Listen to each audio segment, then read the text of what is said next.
Because revolutions give rise to instability. Instability is born in revolutions. Revolutions involve enormous sacrifices. In revolutions, people die, they lose their homes.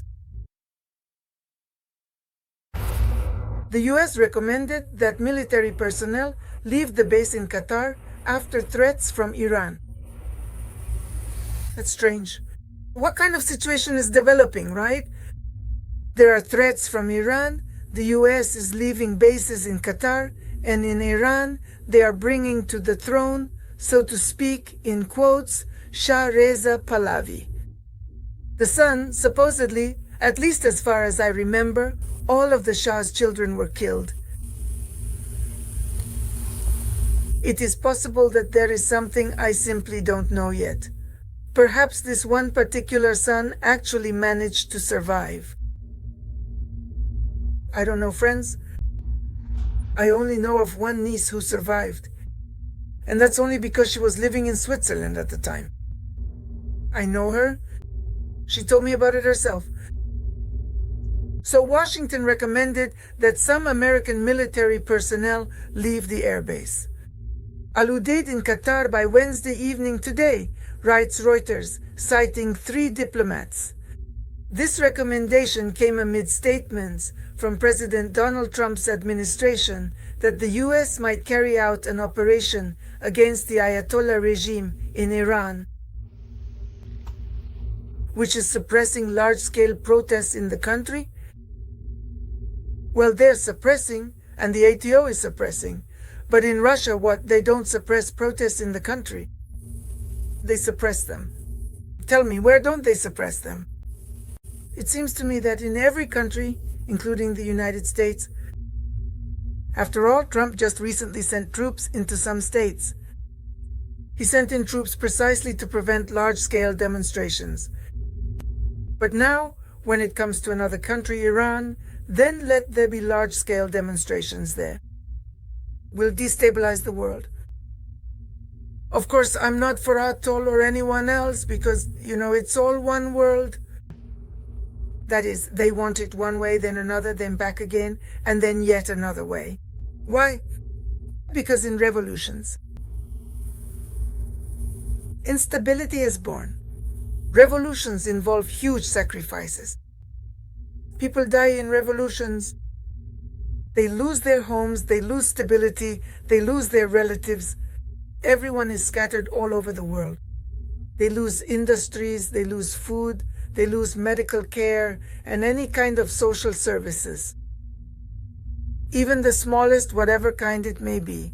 That's why the country, Iran, if the Ayatollahs are trying to do something now, you see, the United States is against it.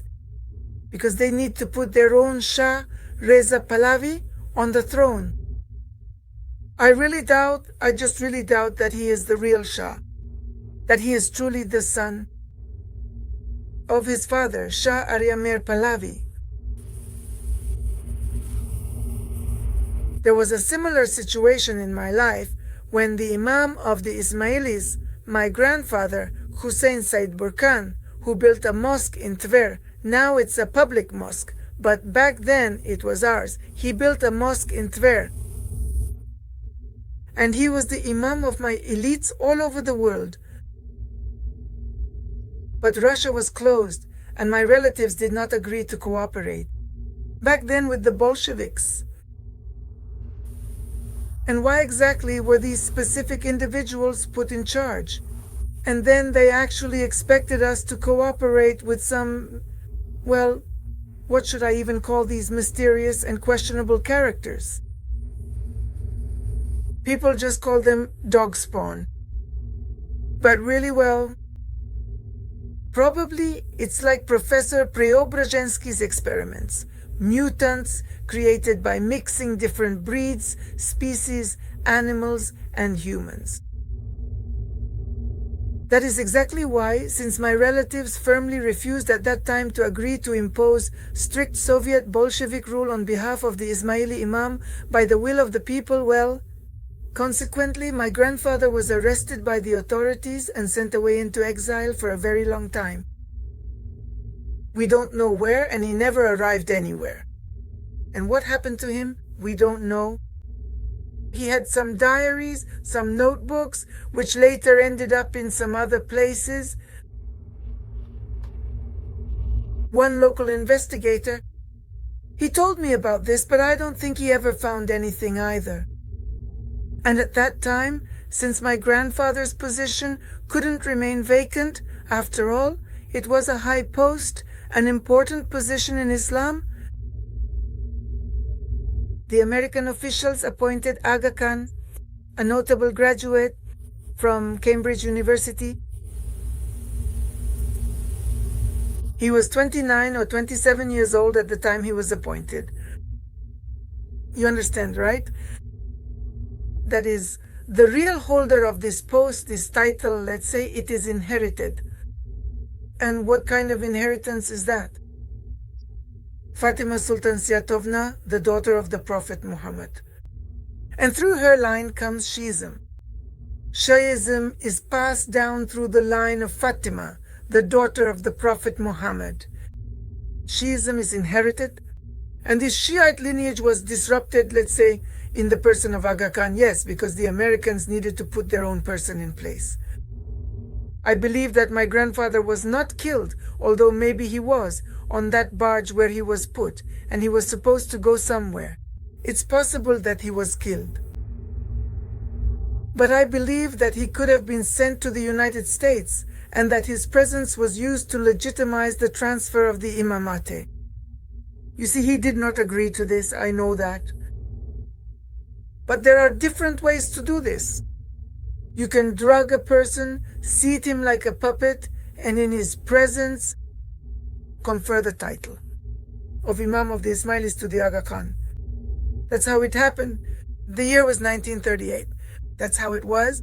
My grandfather was arrested either at the end of 1935 or in 1936.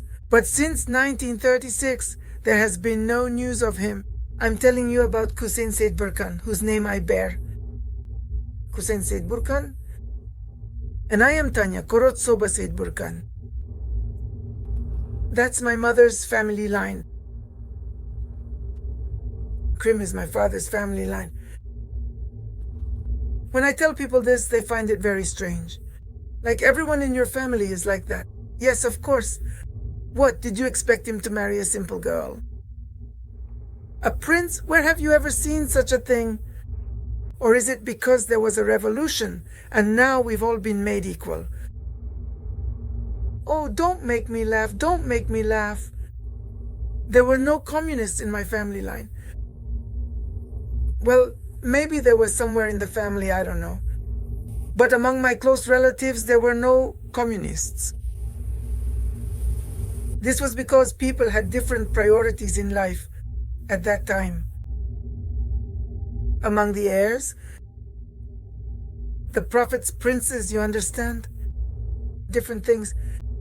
And the hereditary princes of Crimea, whose lineage goes back to Genghis Khan. Well, that's all natural. I am Tanya Karatsuba Sidborkan,